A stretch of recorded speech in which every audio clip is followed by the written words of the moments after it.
So Balaram means spiritual power. Prabhupada says that in so many places. Oh, we pray to Balaram. Oh, Baladev, please give me spiritual power. So Balaram. So Balaram became a rhinoceros. Because a lion means what? Lion means roaring of my mind. My mind is like a lion. Rah! When you try to chant japa, you can do so many things. When you try to chant japa, then your mind is speaking because you have to be active. But we have to work on our mind also.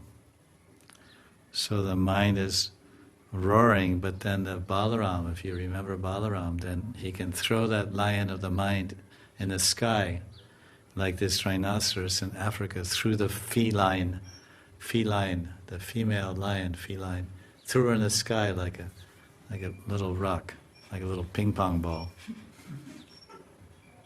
So Balaram. So the more we dedicate our heart and mind to loving Krishna, then we get strength, we get power.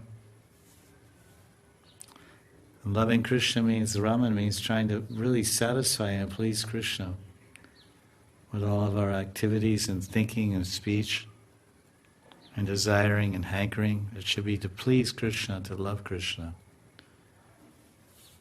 It's very interesting that Balaram became a rhinoceros.